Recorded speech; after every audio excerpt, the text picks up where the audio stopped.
안녕하세요. 플레인즈 오디오 채널의 주기표입니다. 오늘은 와피데일의 초인기 기대작 신제품인 와피데일 에보 5 시리즈에 대해서 소개를 하도록 하겠습니다. 과거에 제가 다른 영상에서 전 세계에서 가장 많이 팔리는 스피커가 무엇이겠느냐 이런 이야기를 한 적이 있습니다. 그때 제가 다른 브랜드도 거론을 하긴 했습니다만은 결과적으로는 요즘 시대에는 와피데일이 가장 많이 판매하고 있지 않겠느냐 말씀을 드린 바가 있습니다. 일단 와피데일만큼 일반적으로 대중적으로 잘 알려져 있고 오디오에 좀 관심이 있는 분들 사이에서 와피데일이라고 하면은 모르시는 분이 많지는 않죠. 가성비라는 측면에 있어서 가장 신뢰할 만한 브랜드가 와피데일이죠. 와피데일의 대표적인 스피커 라인업이 다이아몬드 시리즈라고 있습니다. 스피커 역사상 현재 판매 중인 스피커 라인업 중에서도 가장 오래된 스피커 라인업일 겁니다. 다이아몬드 시리즈가 현재 12 시리즈가 나오고 있죠. 그래서 12.1, 12.2, 12.3 이렇게 제품들이 나오고 있죠. 다이아몬드 D100이라는 것도 있었고 다이아몬드 D200이라는 것도 있었습니다. 라인업 자체가 13, 14세대 이상을 지금 거쳐오고 있는 대단히 오래된 스피커 라인업이죠. 아마 전 세계에서 가장 유명한 스피커 라인업 중 하나가 바로 와피데일의 다이아몬드 시리즈일 겁니다. 특히 12.3 같은 경우가 영국에서 가장 유명한 오디오 매거진 통해서 거의 매년 오디오 스피커로 선정이 되고 있어요. 심지어는 와피데일은 저렴한 가격대의 대표 라인업이 다이아몬드 시리즈만 있는 것이 아니라 크리스탈 시리즈라고 또 따로 있기도 합니다. 아무래도 이제 다이아몬드 시리즈하고 가격이 겹쳐서 우리나라에서는 별로 적극적으로 판매하는 것 같지 않습니다만은 역시나 와피데일만큼 다량의 스피커를 대중적으로 많이 판매하는 브랜드는 별로 없는 것 같다라고 추측을 해볼 수가 있습니다.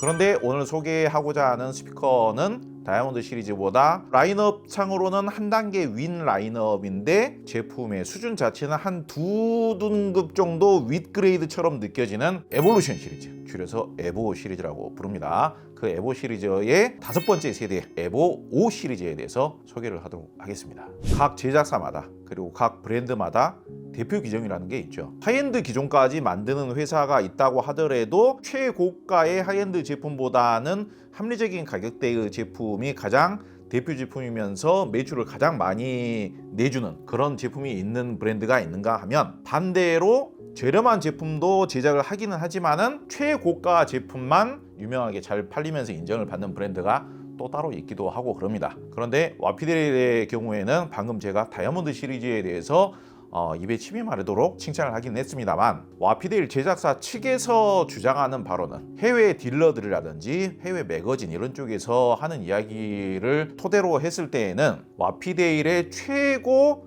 효자 상품은 바로 이 에보 시리즈라고 합니다. 최고 인기 상품이자 가장 와피데일 측에서 자랑스럽게 생각하는 대표 규정이 바로 에보 시리즈라고 합니다. 구형 전작이었던 에보 4 시리즈도 국내에서 굉장히 인기리에 많이 판매가 되었고 많은 분들께서 구입을 해서 사용을 하고 있다는 소식 정도는 잘 알고 있습니다. 대표적으로 에보 시리즈 같은 경우는 일단 가격에 비해서 디자인이 고급스럽게 생겼죠. 색상에 대한 호불호, 디자인에 대한 호불호는 얼마든지 있을 수 있지만은 개인 취향상 다른 비슷한 가격대의 경쟁 기종들과 비교를 해봤을 때 이 정도면 만듦새라든지 디자인이라든지 그리고 이 가격대 스피커가 이렇게 뮤트형이라고도 이야기를 하죠. 모서리를 이렇게 라운드지게 이렇게 깎아놓고 뒤로 갈수록 타원형 형태로 생긴 굉장히 우아하면서도 고급스러운 이런 디자인으로 만들어진 스피커가 이 가격대에서는 거의 없죠. 사실상 스피커를 제작을 할 때 반듯한 나무를 붙여서 만드는 게 제일 쉬운 방법이에요. 훨씬 더 저렴하게 만드는 건데 와피데일 에보 시리즈처럼 이렇게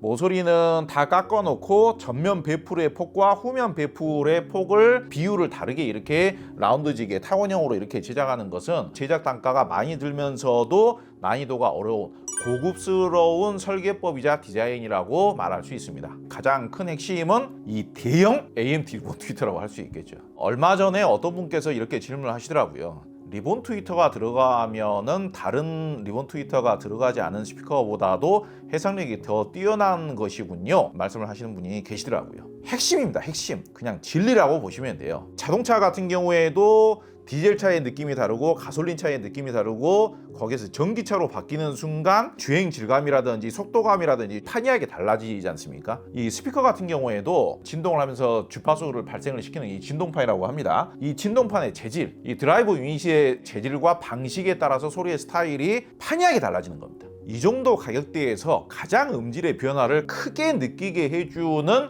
드라이버용인 부품이라면 바로 단연 이 리본 트위터라고 말할 수 있겠습니다. 몇 년 전까지만 하더라도 이 리본 트위터라는 것은 로열티를 지불해야만 사용할 수 있는 기술이었어요. 이제 대표적으로 모니터 오디오 그리고 와피딜 이런 브랜드에서 리본 트위터를 사용하기 전까지만 하더라도 엘락 정도에서나 AMT 리본 트위터를 사용을 했지 이 정도 가격대에서 리본 트위터를 사용하는 스피커를 거의 본 적이 없죠. 지금도 리본 트위터를 탑재한 스피커가 그렇게 다양하진 않아요. 가격대가 올라가면 당연히 리본 트위터 탑재한 모델들을 더 볼 수가 있는데 이 리본 트위터 자체가 부품 자체가 원래가 훨씬 더 비쌉니다. 아마 리본 트위터를 탑재한 스피커 중에서 공식 소비자 가격 대비 가장 저렴한 스피커가 아마 와피델 에보 시리즈이지 않을까 싶습니다. 이 대형 AMT 리본 트위터, 이 리본이라는 것은 전기가 통하는 미세한 주름이 잡혀져 있는 필름이라고 볼 수 있겠죠. 필름의 미세한 이 주름들이 전기가 대량으로 유입이 되면서 공기를 진동을 시켜서 재생을 시키는 그런 방식인데, 면적이 크면 클수록 성능이 더 좋아지고 해상력이 더 좋게 발휘가 되는 것인데, 이 정도까지 큰 리본 트위터가 AMT 리본 트위터가 들어간 스피커가 참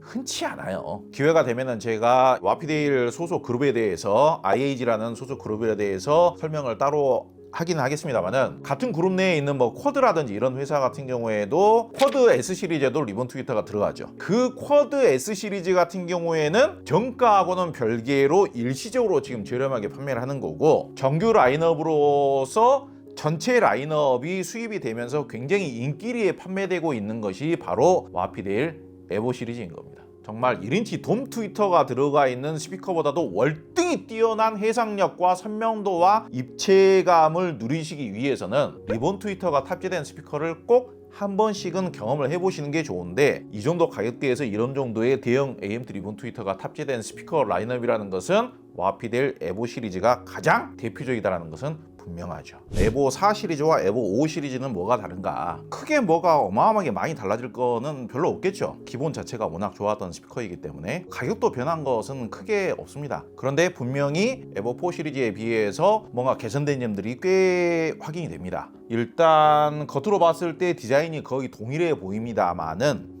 무게가 상당 부분 많이 달라졌고요. 전면에서 봤을 때는 크게 달라진 점이 별로 안 보이지만은 위에서 봤을 때 이 스피커의 비율, 디자인, 타원형 이 곡선을 봤을 때에는 확연히 달라진 모습을 볼 수가 있습니다. 에보 4 시리즈 같은 경우에는 뒤로 갈수록 달걀형으로 라운드가 진 느낌이었다라면은, 완전히 달걀형이 아니라 뒤로 갈수록 좀 더 슬림해지면서 라운드형은 맞지만은 부피가 좀 더 큰 형태를 유지한 형태로 디자인이 살짝 바뀌었습니다. 인클로 구조가 좀 더 바뀌었어요. 뒤로 갈수록 삼각형 형태로 너무 슬림해지면은 부피도 그만큼 줄어들게 되고, 저음이 반사되는 지점이라든지 뒤로 반사가 되어서 저음이 부스팅할 수 있는 공간 자체가 너무 협소해지기 때문에 저음량이 줄어들 수밖에 없습니다. 일반적으로 리본 트위터가 들어간 스피커들의 경우에는 리본 트위터가 워낙 광대역으로 밝은 음을 빠르게 재생을 하다 보니까 리본 트위터가 내는 음역대와 그 바로 밑에 있는 미드레인지 우퍼 영역대에서 내는 음간의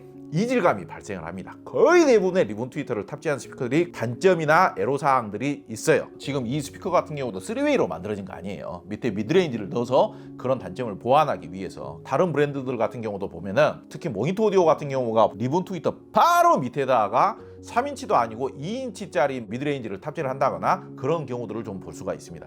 와피델 에보 4 시리즈 리뷰를 할 때 이게 분명히 와피델이라는 스피커 자체가 굉장히 사운드 음역대 대역 밸런스는 좋기로 유명한 브랜드인데, AMT 리본 트위터를 탑재를 하면서 굉장히 큰 변화를 이렇게 도모를 하면서 그런 특성을 잃은 것 같다. 그래서 앰프 매칭을 잘 못하게 되면은 재생되는 음은 너무 위로 방방 뜨게 되고 중역대가 너무 허전하게 느껴진다. 매칭을 통해서 잘 조율을 해야 될 것 같다. 그런 이야기를 분명히 제가 한 적이 있습니다. 아니나 다를까 신형인 에보 5 시리즈에서는 저음을 좀 더 부스팅을 시키면서 풍부하게 재생하기 위한 디자인으로 만들어졌다라고 제작사 홈페이지에 가면 그렇게 설명이 되어 있습니다. 조금 놀랬던 점이 스피커의 무게가 굉장히 무거워요. 참고로 이 5.4라는 톨브형 스피커가 무게가 얼마나 될 것 같습니까? 여러분 한번 유추를 한번 해보시기 바랍니다. 지금 이 톨브형 스피커 가격이 저렴하면은 200만 원 초반이고 비싸면은 200만 원 중후반 할 거 아니겠습니까? 그러면 일반적으로 이런 정도 키의 이 정도 사이즈의 스피커들은 20kg 초반인 경우가 대부분입니다. 무게가 무겁다라는 것은 그만큼 뭔가 물량이 많이 들어갔든지 튼튼하고 단단한 목재를 더 많이 사용을 했다든지, 구형이었던 4.4 같은 경우에도 무게가 25, 26kg, 그러니까 4.4도 부피에 비하면 무거운 편이었죠. 그런데 지금 이 5.4 스피커 30kg이 넘습니다. 이 정도 가격대의 스피커가 무게가 한 짝에 30kg이 넘어가는 사례를 제가 거의 본 적이 없어요. 스피커가 무거워지면 그만큼 울림이 줄어들기 때문에 고급 스피커를 만들기 위해서는 스피커가 무거워지는 것은 당연한 일이지만, 고급 스피커일수록 소비자 스스로도 고급 앰프를 사용을 해야 된다라고 인지를 하시고 더 투자를 하시는 것이 일반적이기 때문에 구동이 좀 어려워지더라도 좀 더 고급스러운 사운드를 만들기 위해서 스피커가 무거워지는 게 일반적입니다. 리본 트위터가 달려져 있는 스피커 같은 경우에는 소리의 해상력이나 소리의 밝기, 소리의 개방감 이런 부분은 걱정을 안 해도 돼요. 사용 소비자도 그렇고 앰프 제작사나 스피커 제작사 입장에서도 이 스피커가 답답하지 않다, 구동이 잘 안 된다라는 불만을 별로 안 갖게 되는 겁니다. 그리고 이 스피커들은 결국은 3웨이 방식이잖아요. 3웨이 미드레인지가 들어가 있어요. 그리고 스피커가 다부지고 무거워요. 미드레인지가 들어가 있기 때문에 이게 구동이 안 되었을 때 발생을 하는 음역대 간의 이질감, 중역대가 휑 가볍게 비어버리는 그런 단점을 이 미드레인지로 커버를 하고 있는 것이죠. 다른 타사의 스피커들 경우 소리의 개방감이라든지 소리의 펼쳐짐이라든지 소리의 해상력의 느낌을 해결하지 못하는, 그러니까 리본 트위터가 달려져 있지 않은 스피커들이 무턱대고 무거워지면은 소리가 답답해지는 경우가 많습니다. 그런데 얘네들은 고성능 대형 AMT 리본 트위터를 탑재를 하면서 그런 문제를 애초에 쉽게 해결을 하고 있기 때문에 인클로저를 좀 무겁게 만들어서 중저음을 좀 다부지게 이렇게 표현을 해도 괜찮은 거죠. 이게 단점화가 안 되는 거죠. 무거운 스피커들의 또 장점이라면 사운드가 좀 진득하면서도 매끄러우면서도 소리가 가볍지 않게 날리는 사운드가 덜 나오기 때문에 저음의 질감도 좋아질 뿐만 아니라 중역대의 질감도 상당히 좋아져요. 이 5.3 같은 경우는 5.4에 비해서는 훨씬 더 부피가 작아지긴 합니다만은 5.3도 완성도가 굉장히 뛰어납니다. 특히 5.4 같은 경우에는 사이즈가 딱 좋아요. 5.3은 살짝 작아 보이기 때문에 우리나라 아파트 공간 그다지 넓지 않잖아요. 그렇기 때문에 5.3만 해도 충분합니다. 근데 절대적인 기준으로 평가를 하자면은 5.4 같은 경우가 사이즈가 정말 딱 좋죠. 비율이나 배율이나 이런 것들이 딱 좋아요. 근데 무게가 31kg이 넘다 보니까 앰프를 좀 세게 물려도 사운드가 가볍게 날린다거나 굉장히 센 에너지가 주입이 되더라도 스피커가 버텨주는 능력이 좋아요. 스피커가 무겁기 때문에 스피커가 흔들리지를 않아요. 센 에너지가 들어가면 들어갈수록 인클로저가 견뎌내주면서 잘 만든 드라이버 유닛들의 성능이 훨씬 더 극대화가 돼요. 그래서 일반적으로 한 200만 원대의 톨보형 스피커 같은 경우에는 구동이 어려워져서 저음은 방방거리거나 아예 안 나오거나 혹은 중고음은 답답하거나 그래버리면 이제 망하는 거죠. 그러다 보니까 가볍게 만들어야 돼요. 그래야 구동이 쉽고 소리가 방방거리면서 쉽게 나와요. 소리가 쉽게 나온 것은 단점은 아니지만은 쉽게 나오는 사운드는 그만큼 사운드의 질 자체가 가볍습니다. 이 5.4라는 스피커를 제가 테스트를 해봤더니 사용을 해봤더니 200만 원대의 톨보형 스피커에서 느낄 수 없었던 흔한 표현으로 품위가 느껴져요. 고급스러움도 있고 정말 흔한 표현으로 깊이감도 있어요. 와피데일 정도가 아니면 만들어내기 힘든 가성비죠. 받침대 이거 철제로 되어 있는 거거든요. 이 가격대에서 이렇게 다부지고 크게 철제로 만들어지는 받침대나 스파이크 같은 거 보신 적 있습니까? 이렇게 제품을 잘 만들어 버리기 때문에 리뷰어들도 인정을 할 수밖에 없지만은 세계 최고 수준의 인기를 누리고 있고 와피데일 내에서도 가장 잘 팔린다고 하고 있고, 해외 매거진에서도 기본적으로 와피데일은 출시하자마자 한 2년 정도에는 올해의 제품, 올해 최고의 스피커 수상을 하면서 시작을 합니다. 이 지금 화이트 마감 같은 경우에는 하이그로시는 아니지만은 깨끗하게 이렇게 칠이 되어 있는 거고, 기본적으로 비닐 시티지보다는 더 고급입니다. 이게 회색이라고 하는데 굉장히 매력적입니다. 이 빛을 어떻게 받느냐에 따라서 그로테스크한 그런 멋을 느끼게 해주는, 개인 선호도에 따라서는 이쪽 색상이 또 가장 멋지다라고 생각될 수 있는 그런 독특한 색상도 지금 출시를 한 상태예요. 그리고 저 같은 경우는 좀 약간 진부하고 올드하게 느껴질 수는 있겠습니다만은 저 끝에 있는 원래 색상이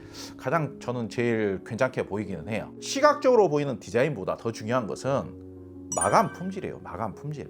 비닐 시트지로 돼 있으면은 볼 때마다 그 비닐 시트지라는 게 태가 탁탁 탁 나요. 아, 이거 가죽이 아니라 비닐이지? 그럼 그 제품에 대한 정이 좀 떨어지게 되죠. 스피커도 마찬가지예요. 스피커는 가구의 일종이기도 하거든요. 일종의. 이 목재가 비닐 시티지가 아니라 고급 무늬목으로 만들어졌다. 그러면 야, 볼 때마다 나 스피커 잘 샀어. 이 스피커 고급이야. 이런 거를 볼 때마다, 만질 때마다 느껴지는 거 아닙니까? 이 가격대 스피커 사실 때는 그런 점도 굉장히 중요한 포인트인 겁니다. 드라이버 유닛도 새로 개발을 했고, 뒤로 디자인 형태도 변경을 해서 음질도 구형의 단점을 보완을 시켰고, 가장 작은 북쉘프 스피커를 빼고는 전부 다 3웨이 타입으로 설계가 되었고, 그런 점들을 다 고려를 했을 때 가격 대비 만듦새라든지 만듦새 품질, 디자인, 마감 이런 부분에 있어서는 흠잡을 것이 없다. 음질은 계속 설명드린 대로 대형 AM3 리본 트위터의 특징이 굉장히 잘 발휘가 되고 있죠. 확실히 구형에 비해서는 살짝 더 사운드의 밀도감이나 쫀득쫀득하고 말랑말랑한 느낌이라든지 중고역대의 얇고 날리는 듯한 느낌이 좀 더 완화가 되었어요. 개선이 되었습니다. 좀 더 다부지게 사운드를 내주고 있다. 대역 밸런스가 좀 더 좋아졌다. 그런 부분을 느낄 수가 있었습니다. 제가 경험자로서 리뷰어가 이야기해 줄 수 있는 또 특징적인 부분이라면은 5.1 북쉘프 스피커 같은 경우에는 리본 트위터를 탑재를 하고 있지만 아마 출시하자마자는 가격이 좀 비쌀 수 있겠죠. 대체적으로는 100만 원 미만에서 판매되는 경우가 많을 겁니다. 그리고 톨보형 스피커 같은 경우에는 5.3 같은 경우에는 100만 원대에서 판매가 되고 5.4 같은 경우는 200만 원이 조금 넘겠죠. 어느 한 특성은 좋다고 하더라도 단점을 감수하면서 이 정도 가격대의 스피커들의 음질의 성향이라는 게 음색적인 매력이라든지 음색적인 고급스러움이 그렇게 뛰어나지는 않죠. 이 정도 가격대의 스피커들은 구동이 쉬워야 됩니다. 좋게 말하면은 선명한 사운드가 쉽게 나오는 거고, 나쁘게 말하자면은 소리의 질감이나 고급스러움이 가벼워요. 가벼운 앰프를 매칭을 했을 때는. 그런데 지금 와피데일의 3웨이 타입의 스피커들의 경우에는 그런 느낌이 매우 좋아요. 경쟁 모델들 중에서 오디오적인 특성이 와피데일보다 더 뛰어나다라고 할 수 있는 스피커가 없지는 않겠죠. 그런데 그런 스피커들은 구동이 어려워요. 동일하게 리본 트위터가 달려져 있는 비슷한 가격대의 스피커가 있다고 하더라도 그 스피커 같은 경우에는 이 통의 울림의 느낌이라든지, 와피데일은 그런 느낌이 있습니다. 그런 느낌을 만들기 위해서 이 뮤트형으로 이 모서리를 깎아서 우아하게 이렇게 만들어 놓은 것이죠. 네모 반듯반듯하게 되어 있는 스피커들의 경우에는 안에서 중저음의 울림이라든지, 소위 말하면 정제파라고 하거든요. 내부에서의 진동이 모서리에서 90도 각도로 반사가 괴팍하게 일어나요. 그거를 줄이기 위해서 중저음의 에너지감을 확 떨어뜨려서 부드럽게 만들어 놓은 스피커들도 있어요. 그런 경우에는 음색이 중저음의 이런 울림의 느낌이라는 게 부족해지게 되는 것이죠. 그런데 제가 지금 5.4 같은 스피커들도 그렇고 지금 5.3도 그렇고 매칭을 해서 재생을 해봤을 때 AM3 리본 트위터가 달려져 있기 때문에 AB 클래스 방식의 앰프들하고도 매우 잘 맞아요. 그래도 음악을 좀 많이 들어오신 분들, 음악을 오랫동안 들어오신 분들은 우아하면서도 중저음이 좀 품격 있게 나와주는 사운드를 좋아하세요. 그런데 와피데일이 그런 사운드를 내줄 수 있는 겁니다. 저는 와피데일 전작의 경우에는 일부 앰프들을 매칭을 해보고 나서 리본 트위터가 달려져 있는 모델이면서 와피데일 스피커의 경우에는 좀 내추럴하고 이런 맛이 나와줘야 되는데, 이게 매칭을 잘못했을 경우 의외로 소리가 좀 얇아지고 가벼워지고 중저음의 울림이